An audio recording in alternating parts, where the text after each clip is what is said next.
Ya, assalamualaikum warahmatullahi wabarakatuh. Selamat datang kembali di channel saya Terakwa Studio.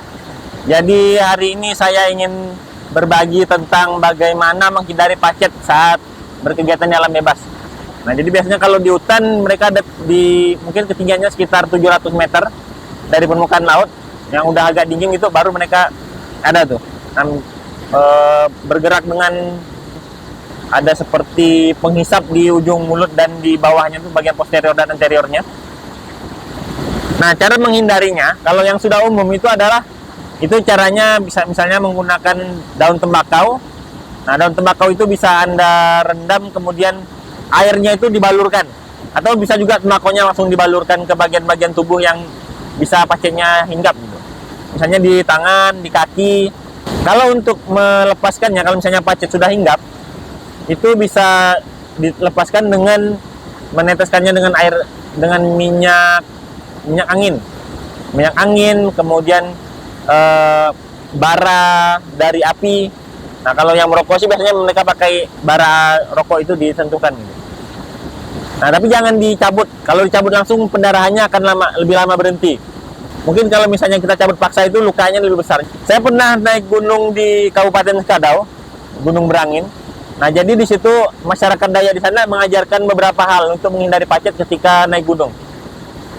Nah, ini caranya relatif menarik karena saya belum pernah dengar dari orang lain, dari informasi yang lain. Nah, caranya itu adalah pertama, Anda harus mandi. Jadi pagi-pagi pastikan. Jadi pagi-pagi itu pastikan kalau Anda mandi pagi. Jadi mandi pagi ini untuk menghindari suhu tubuh yang pertama bisa jadi suhu tubuh yang tidak terlalu tinggi. Nah, bisa jadi juga untuk mengurangi bau.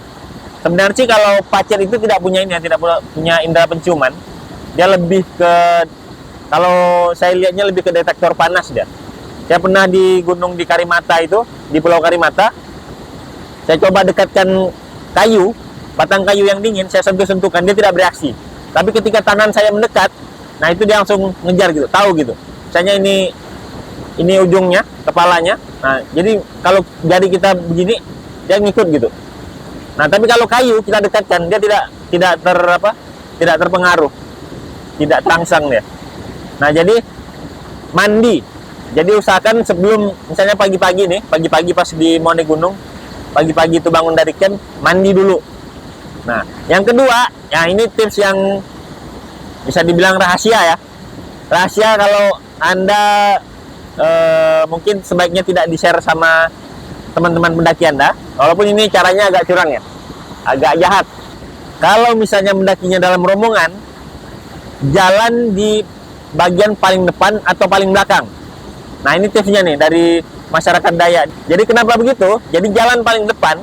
Nah, itu ketika kita lewat, pacetnya itu seperti belum sadar gitu. Belum sadar bahwa kita itu lewat. Dia mulai siaga tuh. Mulai melompat. Dia bisa melompat ke badan yang calon korbannya. Jadi boleh jalan paling depan. Kalau misalnya 10 orang, Anda boleh nomor 1 atau nomor 10. Nah, jadi nomor 1 atau nomor 10. 10 paling belakang. Nah, kalau misalnya paling belakang, ini tipsnya, kalau yang pertama itu belum terdeteksi, yang paling belakang ini biasanya tidak kena karena yang depannya itu udah kena duluan. Jadi nomor 2 sampai nomor 9 itu udah dihinggapi pacet. Pacetnya udah habis. Mungkin yang lain baru berdatangan gitu. Nah, jadi kita yang paling belakang sudah kehabisan jatah untuk dihinggapi pacet gitu. Nah, jadi tips ini yang tips masalah berjalan ini mungkin bisa Anda simpan sendiri kalau naik gunung. Tapi itu akan egois ya. Tapi kalau misalnya Anda berani dengan pacet, tidak ada masalah. Karena pacet itu bagi sebagian orang itu, apalagi yang takut sama cacing, itu geli sekali. Bahkan yang tidak takut sama cacing pun bisa geli. Dan jadi pacet ini bisa jadi masalah sekali karena dia menghisap darah dan itu bisa banyak sekali. Mungkin itu saja dari saya. Terima kasih atas perhatiannya. Semoga suara riam bedawan ini tidak terlalu bising. Nah, pasti bising sih, tapi ya mudah-mudahan masih bisa didengar. Oke, ciao.